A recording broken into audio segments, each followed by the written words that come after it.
Hello everyone, and welcome back to Let's Play Caveman 2 Cosmos with me, Alpha Pi Omega, and Byzantium. So, it's about 35 turns since you last saw our beautiful city of Constantinople, which comprises of full 100 people. The turn is 590, we're about 3% through the game, and the year is 109,445 BC. Damn, that was hard to pronounce. 109,445 BC. Anyway, we are about one turn away from Groundstone, so this is the right time to do a little update on what's going on. Now you can see that we finished our first Wise Woman. This is one of the passive units that you can attach to your armies, and they help. If they are in the city, they lower the disease in the city or disease on the plot if they're outside of the city, and if they are at the same tile as other units, they give them passive buff of healing 3% of damage per turn and 1% in case of animals. So that Wise Woman is now going to be stuck in the city. I'm going to keep it there.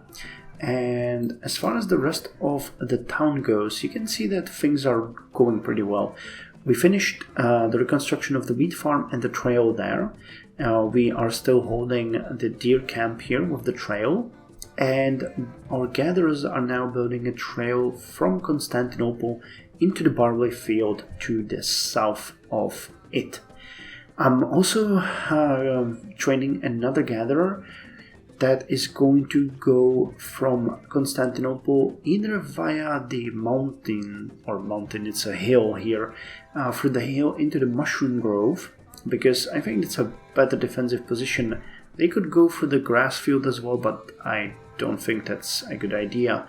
And then build the Mushroom Gatherer here. Now, I was also considering getting one extra for the poultry here, but I'm not sure how we would defend that tile, because these units are so strong, mostly because they are covered either by river or the surrounding tiles, and this is plains, so I would have to put that unit outside of the city limits, or the cultural limits actually, and there they would be quite vulnerable to animals like jaguars or bears, and of course the barbarians could just circumvent them and attack the tile anyway, and as we have no defensive position there, it would be just, depending on the strength of the barbarian, either an even fight or an uneven for us. So I'm not sure how to do that, really.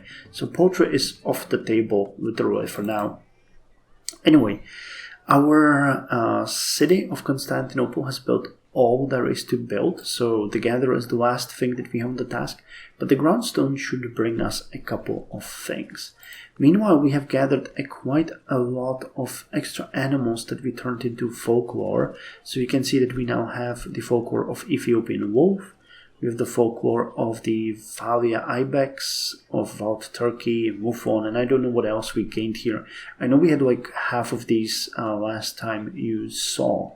Unfortunately, no herds were gained, so we're hunting, we're trying, but nothing yet. You can see that our Neanderthal tracker is now at a much higher level in this combat too, and it is quite close to getting another promotion, so hopefully that's going to happen. His strength 3 for the 2 is pretty good, so I'm tempted to have a little hope here that we might have a good unit that would survive for quite some time. Now I trained the new chasers, so you can see those near the city. Here's the original chaser of Combat 2, Might 1, and the Hunter. So yeah, this one is trying to hunt some more animals in this area, but it seems fairly barren. Anyway, let's end the turn and see the groundstone and what it brings us. The ground was stone, but I ground it, and it not stone no more. Nice. Grod the Visor. Unfinished text post. Okay, I like that. That's actually from the CivFanatics forum. So this allows us to get the barley gatherer, the corn gatherer, the rice gatherer, wheat gatherer, and quern. and improvements flour and the grains and leads to natural pigments. So as we discussed before, the next technology that we're going after is the soft hammer percussion, which is going to give us quite a lot of additional reveals, and we'll hope that we have something near our city that could benefit us. These are actually the resources that we have here now: the mushrooms, the wheat, the deer, the barley, and the poultry. And I'm still unsure of where the next city is going to be. I mean, I would really like to have one here, quite close to the coast and protected. We would get indigo and parrots, but not much else other than the access to the coastal region. Now, I'm pretty sure there's a lot of fish in here that we don't see at this point. But, you know, alternatively, we could found a city here at the start of the river and gain access to pigs, to apple, to coca. Jesus, actually to 2 cocas.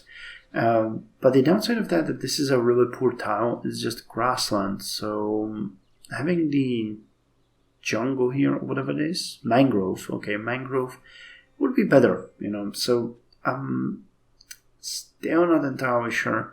And, you know, of course, we could just send the city unit and found it, for example, here where there's rubber and prime timber and potatoes and llama. But as I mentioned, I want to settle along the river first, and then we're going to expand outwards. So, what do you get in Constantinople? Okay, just the wheat gatherer, because we have only the wheat constructed right now. But I'm pretty sure that once we get the barley introduced into the fray, we are going to get the barley gatherer, and this should actually be enough to give us the corn, right?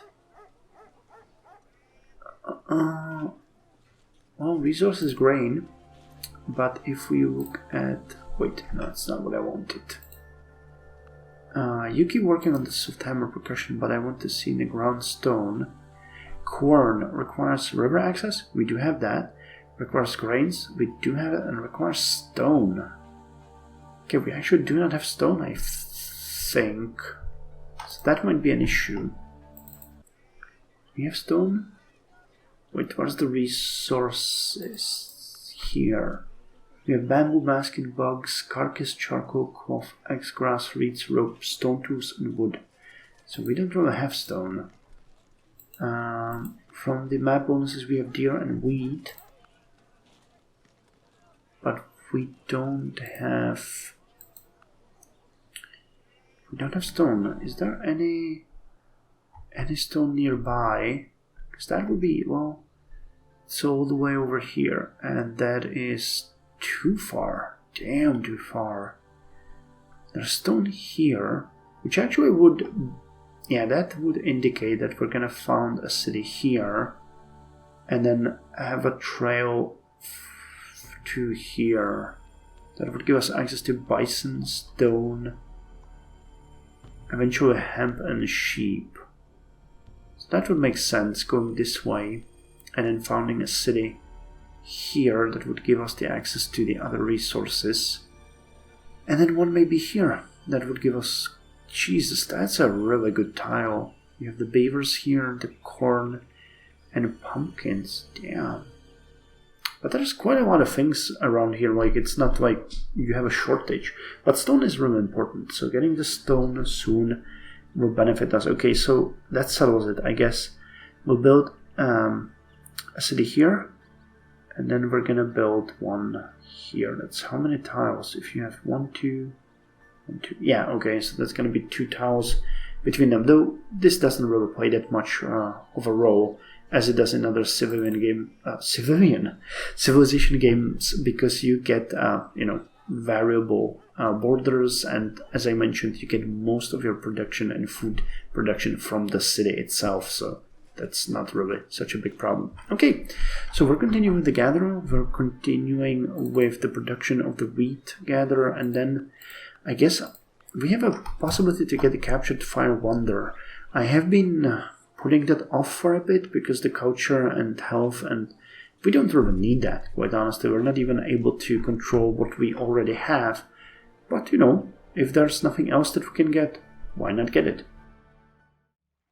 Okay, here we are, one turn away from soft hammer percussion. But we're also 2 turns away from Captured Fire, our national wonder, so let's cover both of these in this update. But before we do that, I would like to share with you a couple of notes from around the map. So let's start by the Neanderthal tracker that is located very, very far from our home city, and it is exploring a new territory. Now, I have been curious about this mountain range for quite some time, and I found an end to it. So we're now circling around it, but the area is not great. It has a lot of barren land and some savanna scrubs, yeah. I wanted to call these shrubs, but savanna scrubs. And there are also barbarians, so this is not a great place to be, though still we are going to continue and explore it. Okay, here we got some slingers. But one more thing about the Neanderthal. Oh, actually, damn, okay, so I take it back. There is a very nice lush spot here between 2 rivers, and they even got some wheat there. Okay, so this is like a little paradise in between barren land and whatever is down south. But again, I wanted to say that I have decided not to promote the tracker to combat 3, but instead we took Woodsman 1. The reason for that is that it gives jungle defense, forest defense, young forest defense, burnt forest defense, ancient forest defense, and bamboo defense in the amount of 25% on top of its regular defense. It also gives 10% against animals, and it improves our chances to subdue them.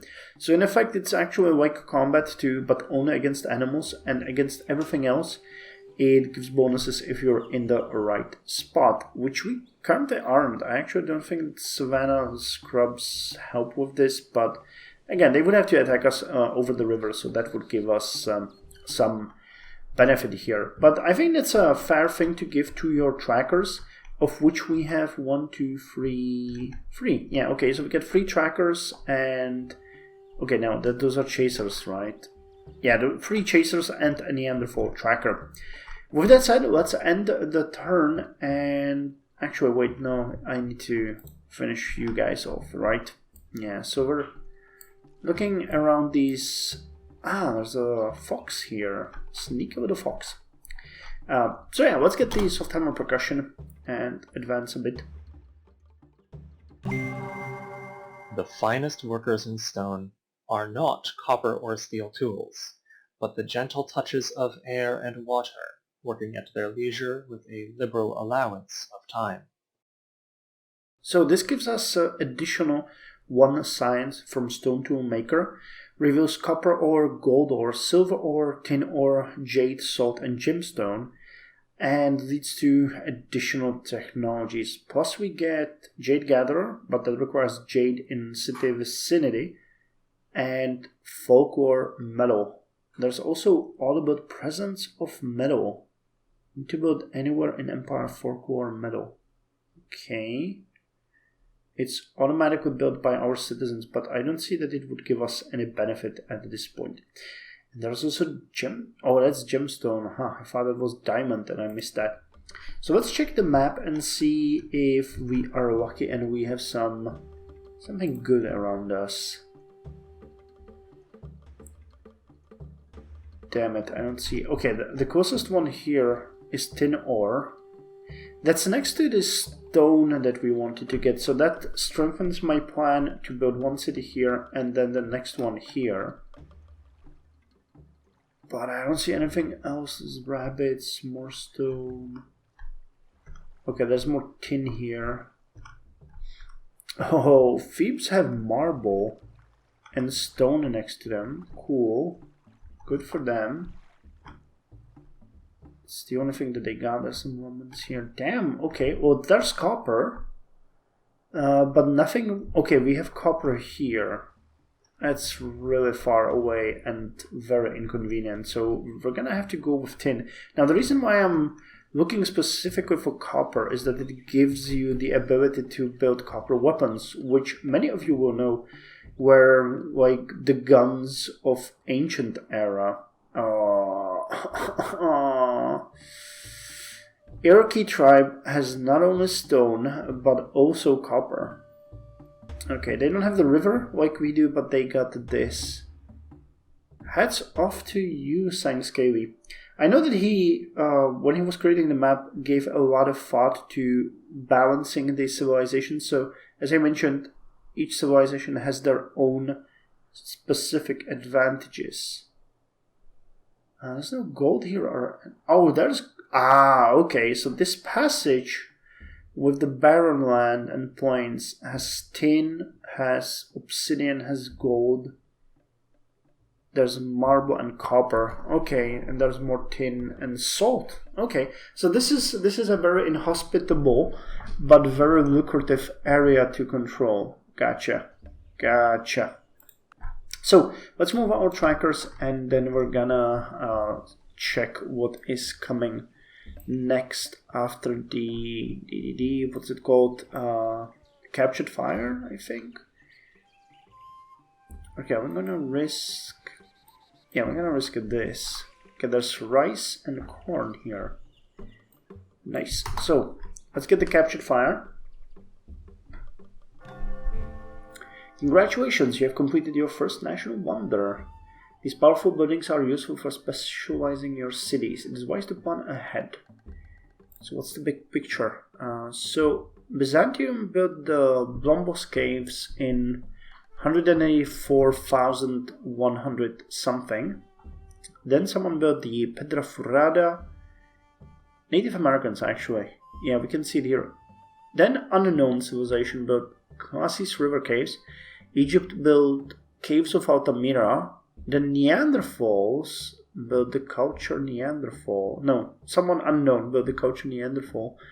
And then the Charlie Lake Cave. And now the latest one was Babylon building the Bluefish Caves.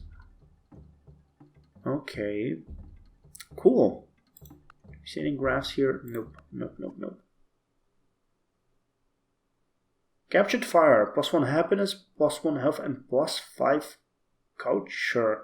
Starts us on a golden age, that's good. And 10% faster construction of fire pit, emu, bonfire, charcoal burner in all cities. Good. It gets upgraded with Earth Owen. Well, I don't have a problem with that. And we have literally nothing to build. Well, okay, that's not great. I'm not very happy with that. No buildings or anything. But what could we want to build? Now, I mentioned that I wanted that poultry. And we actually have a gatherer that's working on the barley here. So we can build another gatherer that... Wait, actually, don't we? I'm now confused. Didn't I already do that? Yeah, I did. Okay, so we have a gatherer that's working their way towards the mushroom grove. And you are actually going to finish the barley next, which I believe might give us some extra buildings. Okay, but the next gatherer is actually going to build... something? Well, I know that we could build something on these mountains, so let's do that. And I could potentially build an abatis here somewhere. Not sure where. Well, we're gonna utilize that gatherer anywhere. And afterwards I am going to build... what am I gonna build? We're gonna build another story tower, and let's build 2 more slingers. And then Mega Research, because at that time we should already have Deception or very close to it. That's the last thing I'm going to update you on in this one. I set the next technologies, so we're going to go for Deception because it's super cheap and gives us some buildings like the Lookout Post that neutralizes crime, though it also activates crime. So this is the lowest crime level lying. You get it immediately, pretty much once you get one crime. But Lookout Post neutralizes it, and we can also build a Watcher who further, I think, thwarts crime. Yeah, -2 a turn. So that will neutralize crime in our city.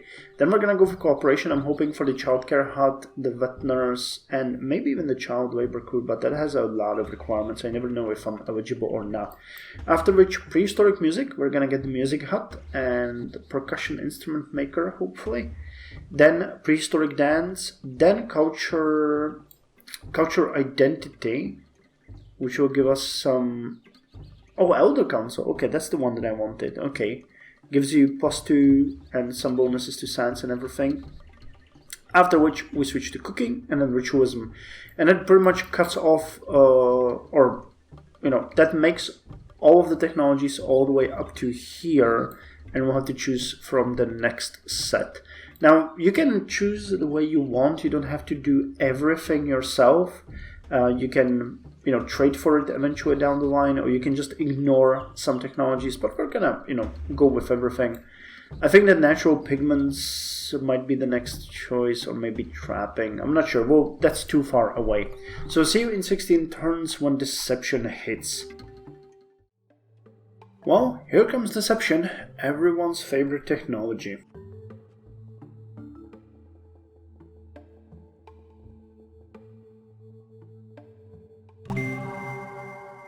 Never attempt to win by force what can be won by deception.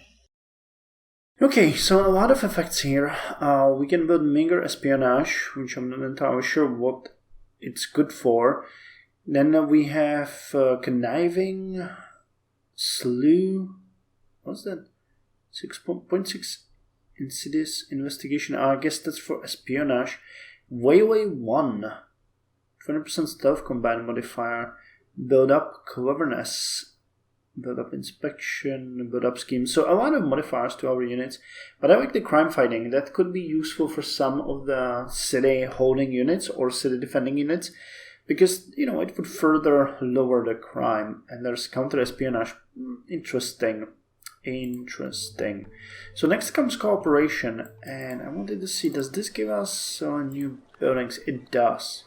It actually gives us exile practices, which lower our espionage rating, and it allows us to spawn a barbarian exile. Well, no kidding, if you exile people, they might turn against you. But the lookout post is something that we're gonna build next, because it gives us both a bonus to espionage and both a huge reduction to crime, because our crime is actually pretty strong. Where's the... Wait, it's here? Conceptual? Yeah, crime lying. Okay, that's not a bad effect, but with this growth, it can turn pretty nasty pretty rapidly. So let's build the lookout post, and afterwards... Oh! Wait, do you allow to... Maybe needed to train Watcher. Okay, so after that we're gonna train the Watchers. And I actually wanted to mention that I built a couple of slingers here. We built an additional gatherer, but also one thing that I completely forgot to mention is that we actually got a great general. His name is Paddy Finucane. I got him like 30 turns ago, and I wanted to show him off to you, but I kind of forgot about him. So he doesn't give us much. He can start a golden age for us. He can lead troops as warlord, or he can join the city and give +2 extra experience to combatants type units trained in the city and give us extra gold. So that's what we're gonna do here, because that extra experience in our capital is pretty darn good, and also the gold is going to come in handy for future upgrades. So you guys fortify as well. I'm not sure if this will stop any barbarians from coming for our chicken coop, but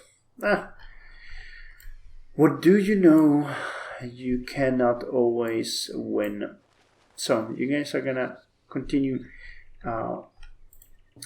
expanding our food reserves over there, but what I wanted to mention is that this area is actually really lucrative, and unfortunately it's full of barbarians. If you forget about this desolate plains, these guys have a decent amount of things like donkeys and dates and wheat, some corn. So once these turn into regular civs, they are going to be pretty darn good. Can't think of any reason why they shouldn't. And we're also scouting this area. Unsuccessful so far because there's nothing left there. Oh hey, we actually subdued a wolf. So let's bring him home. There's always room for extra poppers. So I'll do another update once we reach cooperation. And then we're gonna call it a day or an episode. Well, here comes cooperation. Much better than lying, I hope.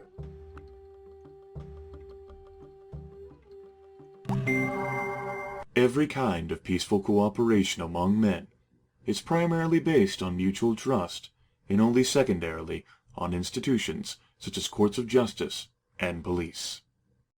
So cooperation should theoretically give us a childcare hut, which lowers disease and increases education, plus it gives us health and culture, witness, which increases health and lowers disease, and child labor crew, which should give us a boost to production, but again, I very rarely see that one. And it gives leadership, adherent, sophistication, loose formation. Oh, that's actually a pretty good one. Extra withdrawal chance, extra chance to capture, lower chance of being captured, an extra bonus against archers and mounted, and forward observers, extra withdrawal chance, extra bonus against explorers and strike teams, and communal. Okay, so that's a civic. So let's see what. Oh, okay, so we can implement that. Good. Let's see the big picture. What it's gonna give us. I actually completely missed that when I was checking on the technologies. So we have the workforce unorganized. The labor force is not divided and everyone does a little bit of everything. An unorganized workforce is reminiscent of prehistoric times, well, logically, where it wasn't any kind of specialization whatsoever and everyone had to build shelter, forage for food, find herbs for healing, and so on, all by themselves. When society was in its infancy, labor wasn't exactly directed. People didn't work for each other, and the only payment one got was the work he did himself. It's only after the Neolithic Revolution that pastoralism and agriculture led to more reliable and abundant food supplies, which increased the population and led to the beginning of labor specialization, including the formation of new classes like artisans, warriors, and elites. So this lowers the production of food and industry, of gold and science and culture in capital. And okay, it gives us positive outlook on the worldview cannibalism. Communal, on the other hand, people are able to have steady jobs and benefit from community, like being the village butcher or hunter. So it means that workers build improvements faster, and it actually gives us a bonus to research and culture in all cities, but it penalizes us for the same amount in capital and lowers the miles from minus 10 gold in capital to minus 4%. And 20% faster training of gatherer, worker, buffalo worker, work mule, elephant worker, industrial era worker, and modern era worker, and allows construction of child labor crew. Okay, so that might be what we didn't have, or what we were missing. So let's do the revolution. As you can see, we are nearly done with barley gatherer because we finished the barley gatherer improvement, and the game actually started switching there from the wheat. No, that's not the wheat. No, wait. That's the deer camp. Okay, from the deer camp to the barley field. We get 1 extra food and 1 extra gold there, but 1 less production. But that's, I'm down with that. In 84 turns, thus, we are going to grow, and we still can't build a child labor crew, as I was expecting. But we can build a childcare hut. So that's going to demolish the disease further. We are at minus 41, so no risk of disease whatsoever. And it also gives extra education, right? Yeah, so we get 221 education, and it's gonna prop it up to maybe 250, and then we can build the vet nurse, because, why the hell not? We don't have anything else. Okay, so prehistoric music will come in 22 turns. That's exactly when we finish barley gathering, childcare hunting, and wood nursing, which is kind of cool. And yeah, I'll be back with another episode. But before I leave, I just wanted to show you an interesting thing. We actually managed to capture quite a lot of animals on our way back by the Neanderthal tracker. So I sent one of my more skilled chasers down here to escort these animals. And I actually wanted to send the Neanderthal tracker back here to discover a bit more of the territory, but I won't. The reason is we have a cave lion working around our territory. He already ate one of our slingers here, so I had to retreat the other unit back within the city borders. And he also ate two, and I'm not kidding, two of my chasers. So yeah, he ate one that was coming back. That frustrated me to no end, so I built another one, and he set foot 1 meter from the city borders, and he was immediately eaten. So what I'm going to do here is I'm going to send the Neanderthal tracker, who is now, by the way, at combat free because it got more bonuses, and I'm going to send it back, and hopefully we can find it. It is 200% against wild animals, so with the 3.32 plus 30 plus 10% against animals, hopefully they can take them down, because I don't know what to do, quite honestly. And here's the Beringer crater, if you wonder. So fingers crossed, because we need to find that cave lion. It's somewhere. Well, the last time we saw it was here. But if we can get rid of it, there's a big chance that it's gonna eat all of these subdued Valia ibexes and the Efian wolf and the Barbary macaque, which is a new thing, which I believe will give us. Okay, I can't see it here, but I'm pretty sure that it's gonna give us some, what's it called? The Legends of Macaque or something like that. so hopefully that's gonna be happening. But we'll see, There's no real fair fight with the cave lion, so yeah, now both of them are going to be escorting my units, and the Neanderthal tracker is actually going to go ahead and just scout this territory if it's there. I don't know, it's frustrating. The cave lion has a strength of 6, so it can eat pretty much anything at once, and I guess that's quite historical. Okay, so thank you for joining me. This has been fun. We're ending at turn 655. I'll see you again around the turn 680 and firmly into the minus 100,000s. That sounds great.